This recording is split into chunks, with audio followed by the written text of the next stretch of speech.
जन्म आणि मृत्यू या दोन बिंदूंमधील अंतर म्हणजे जीवन होय। एका बिंदूकडून दुसऱ्या बिंदूकडे मार्गक्रमण करत असताना मनुष्य आपलं ध्येयनिष्ठ जीवन जगत असतो। जीवनाच्या या प्रवासात आजाररूपी अडथळे निर्माण होतच असतात। हेच अडथळे दूर करून जीवनगती निर्धोक राखण्यासाठी आधार देतं मॉडर्न होमिओपॅथी। चला तर मग जाणून घेऊया मॉडर्न होमिओपॅथी।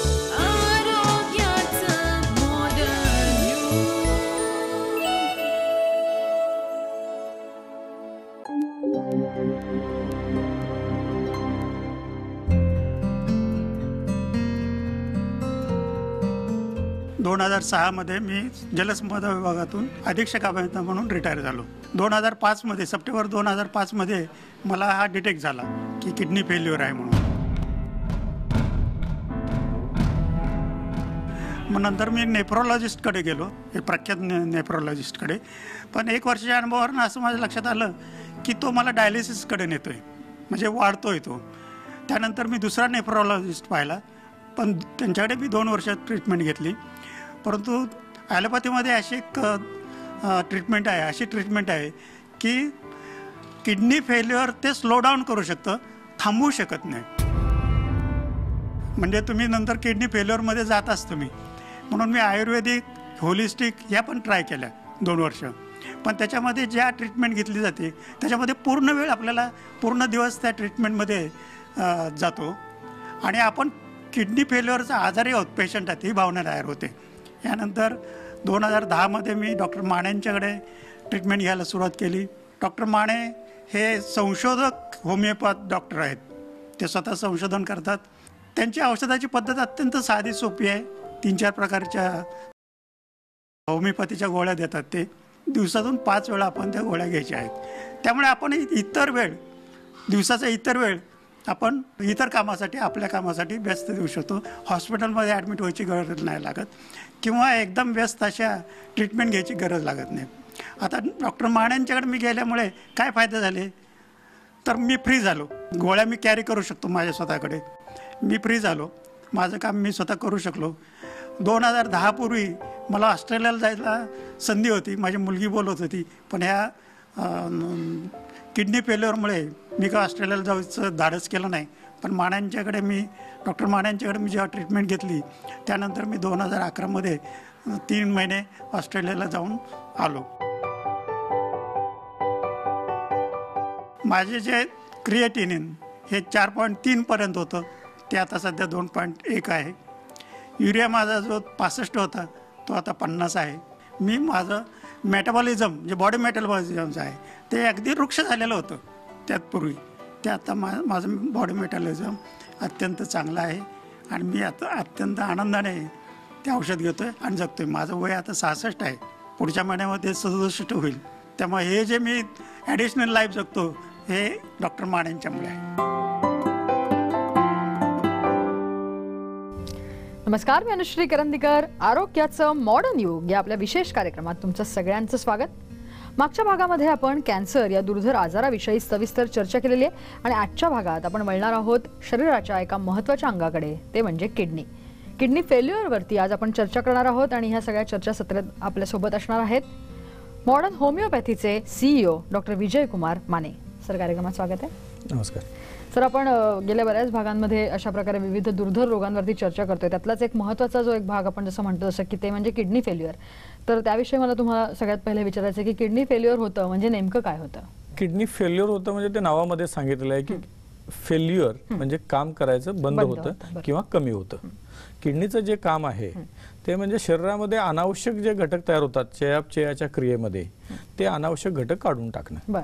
उदाहरणार्थ युरिया, काही मिनरल्स हे अनावश्यक ज्यावेळेला होतील, ज्यावेळेला एक्सेस होतील त्यावेळेला ते बाहेर काढून टाकले जातात। हे काम किडनीचं ज्यावेळेला कमी होते किंवा थांबतंय त्यावेळेला किडनी फेल्युअर असं त्याला म्हटलं जातं। नक्कीच. जसं तुम्ही म्हणालात तसं की किडनीचं जे काम असतं ते कुठेतरी एक महत्त्वाचा भाग असतो शरीरातला सगळा, तर त्या दृष्टिकोनातनं मग किडनी फेल्युअर पर्यंत येण्याची वेळ कुठल्या कारणांमुळे नेमकी येते, म्हणजे कारण काय असतात जेणेकरून आपल्याला या रोगापर्यंत पोहोचायला? काही वेळेला लहान मुलांमध्ये नेफ्रोटिक सिंड्रोम नावाचा एक आजार दिसून येतो. त्यामध्ये चेहऱ्याला सूज येणं, हातापायाला सूज येणं, लघवीचं प्रमाण कमी होणं आणि वारंवार आजारी पडणं. अच्छा. रुग्ण वारंवार आजारी पडतो, म्हणजे ताप, थंडी, खोकला, संडासला पातळ लागणं, हे सुद्धा किडनी फेल्युअर आजाराचं प्रमुख कारण आहे. त्याला नाव आहे नेफ्रोटिक सिंड्रोम. बरं. नंतर ॲडल्टमध्ये म्हणजे तरुण आणि उतार वयाच्या लोकांमध्ये पेन किलर्स हे पण प्रमुख कारण आहे. जी वेदनाशामक औषधं आहेत, वेदनाशामक औषधं पण किडनी फेल्युअरचं प्रमुख कारण आहे. त्यानंतर ऑटो इम्युन डिसऑर्डर आहेत. काही आजारांमध्ये, ऑटो इम्युन डिसऑर्डरमध्ये शरीर काय करते, किडनी विरुद्ध प्रतिकारशक्ती निर्माण करते. त्यामुळे मग कुठलंही कारण दिसून येत नसताना किडनी फेल्युअर होत जाते. हे एक कारण आहे. किंवा काही वेळेला काही मेटल्सचा इंटेक झाला, समजा अपघाताने झाला किंवा काही औषधामधून झाला, तर काही मेटल्स हे सुद्धा किडनीवर दुष्परिणाम करतात. तर ते पण एक किडनी फेल्युअरचं कारण आहे. बरोबर. म्हणजे आपण जर का बघितलं तर हे अपघात म्हणजे हे असं जे किडनी फेल्युअर जे होतं ते एक आजारच आहे असं म्हणायला हरकत नाही की आजारच आहे. आजारच आहे. अशाच प्रकारे यावरती ही चर्चा अशी सुरू राहणार आहे. इथे घेतो एक छोटासा ब्रेक. किडनी आजारांबद्दल सल्ला व मार्गदर्शनासाठी खालील क्रमांकांवर मिस कॉल करा. 70-388-33881 आणि 70-388-33882. समुपदेशन व मार्गदर्शनासाठी मॉडर्न होमिओपॅथीच्या खालील केंद्रांवर संपर्क साधा. दादर, कळवा, धनकवडी, पिंपरी चिंचवड, नाशिक, औरंगाबाद, कोल्हापूर, मडगाव, म्हापसा. संपर्क क्रमांक 9370339009 आणि 9372728009. टोल फ्री क्रमांक 1800-121-80009. आमची वेबसाईट आहे www.modernhomeopathy.co.in. ईमेल ID info@modernhomeopathy.co.in आणि kidneycureclinic@gmail.com.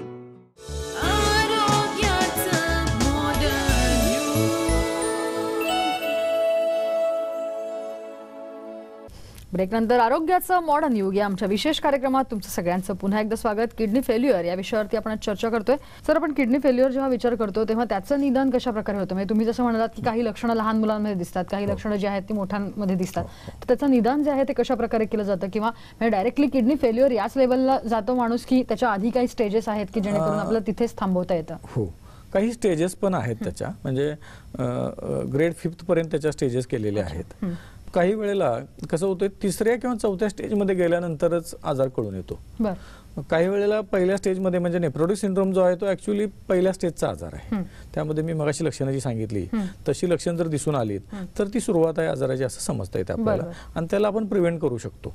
की आम्हाला असं दिसून आलं की आमच्या उपचार पद्धतीमुळे नेफ्रोटिक सिंड्रोम तर 100% बरा होतो. म्हणजे बरेचसेच रुग्ण सुरुवातीच्या अवस्थेत प्रोटीन जाणं लघवीमधनं, ही जी गोष्ट आहे ही सुरुवात झाली की ही किडनी फेल्युअरची सुरुवात आहे. त्याला म्हणायचं प्रोटीनयुरिया, म्हणजे लघवीमधून प्रोटीन्स जाणं. तर ही गोष्ट आम्ही तिथंच थांबवू शकतो. म्हणजे पहिल्या किंवा दुसऱ्या अवस्थेमध्ये आपण तो आजार तिथंच थांबवू शकतो, अशी गोष्ट आहे. आणि दुसऱ्या तिसऱ्या अवस्थेमध्ये प्रोटीन जास्त गेल्यामुळं मग वेट लॉस होणं, वजन कमी होणं, लघवीचं प्रमाण कमी होणं, हातापायाला सूज येणं, भूक कमी लागणं, मळमळ, उलट्या, संडासला पातळ होणं, अंगाला खाज येणं, ही अशी विविध प्रकारची लक्षणं दिसून येतात. अशी लक्षणं ज्या वेळेला दिसून येतील त्यावेळेला उपचार करणाऱ्या डॉक्टरांनी ह्या आजाराविषयी मनात शंका ठेवायला पाहिजे की बाबा ह्या रुग्णाला असा असा आजार असू शकेल का. आणि मग त्या अनुषंगाने जर आपण तपासण्या करायला जाऊ, त्या तपासण्यामध्ये मग सोनोग्राफी आली किडनीची, की नंतरच्या स्टेजमध्ये किडनीचा आकार कमी येतो. म्हणजे ग्रेड 4 आणि ग्रेड 5 मध्ये किडनीचा आकार कमी येतो किडनीच्या आजारामध्ये. नंतर रक्ताचे रिपोर्ट्स केल्यानंतर आपल्याला त्यामध्ये युरिया नावाचा घटक जो आहे तो खूप वाढलेला दिसतो, जो किडनीचं काम आहे की ते युरिया बाहेर काढून टाकणं.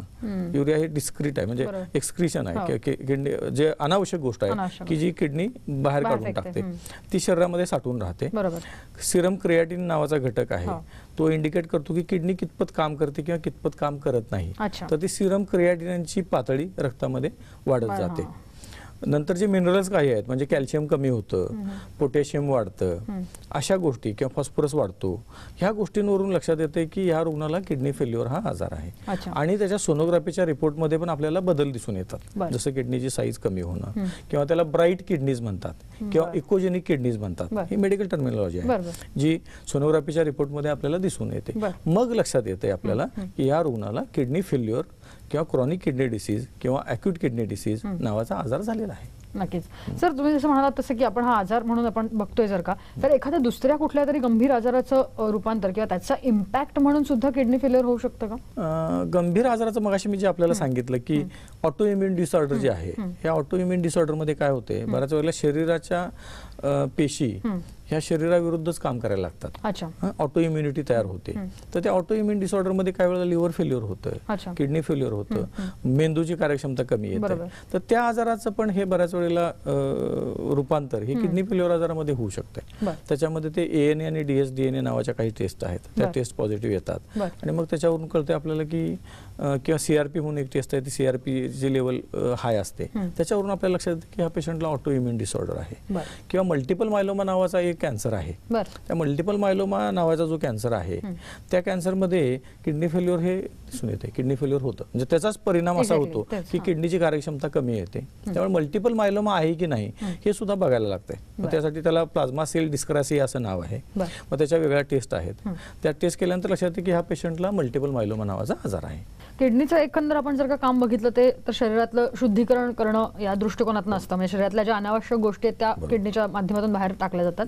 तर अशा वेळेला जेव्हा किडनी फेल्युअर होत असेल तेव्हा मग या सगळ्या गोष्टी शरीरात साठवल्या जात असतात. हो. तर मग त्याचा त्रास जो आहे तो कशा प्रकारे होतो मग त्या पेशंट्सना? मगाशी मी आपल्याला सांगितलं की रक्तामध्ये अन्नाचं पचन झाल्यानंतर रक्तामध्ये ज्या काही अनावश्यक गोष्टी तयार होतात त्यापैकी प्रमुख गोष्ट म्हणजे युरिया. काही मिनरल्स एक्सेस तयार होतात ते पण किडनीद्वारे काढून टाकले जातात, युरिया पण काढून टाकला जातो.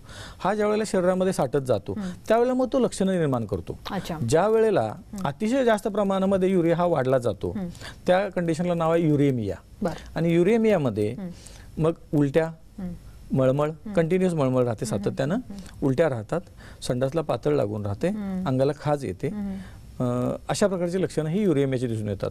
जर हे युरेमिया जर ट्रीट झाला नाही, युरेमियावर योग्य वेळेला जर उपचार झाले नाहीत तर मग रुग्ण कोमामध्ये जाऊ शकतो. म्हणजे बाकीच्या जे अवयव आहेत त्याच्यावर पण त्याचा दुष्परिणाम होतो. उदाहरणार्थ हृदयावर दुष्परिणाम होतो, हृदय बंद पडू शकतं, मेंदूवर दुष्परिणाम होतो, मेंदूवर दुष्परिणाम होतो, त्यामुळे पेशंट कोमामध्ये जाऊ शकतो, बेशुद्धावस्थेत जाऊ शकतो.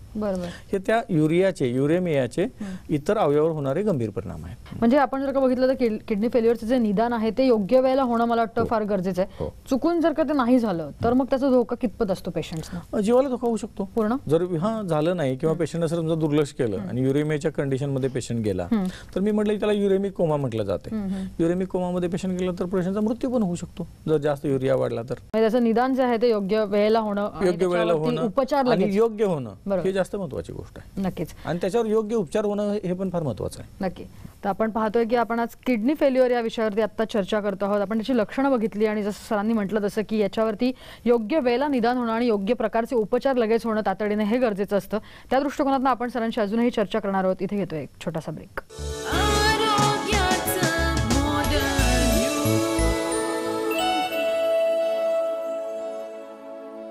ब्रेकनंतर आरोग्याचं मॉडर्न युग या आमच्या विशेष कार्यक्रमात तुमचं सगळ्यांचं पुन्हा एकदा स्वागत. किडनी फेल्युअर या विषयावरती आपण आज चर्चा करतोय.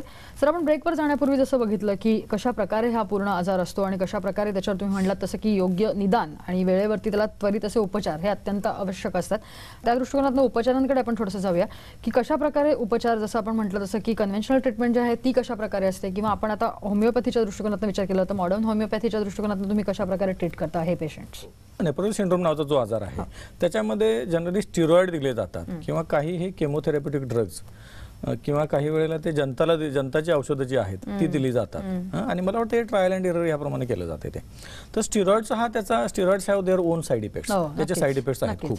त्यांना अंगाला सूज येणं, बऱ्याच गोष्टी आहेत म्हणजे लोकांना माहिती पण आहे त्याच्याविषयी. आणि त्या मी असं बघितलं, म्हणजे मी 19 वर्षाच्या माझ्या प्रॅक्टिसमध्ये मला दिसून आलं की स्टिरॉइड्स देऊन कुठलाही आजार कायमचा बरा होत नाही. तात्पुरते सप्रेसेस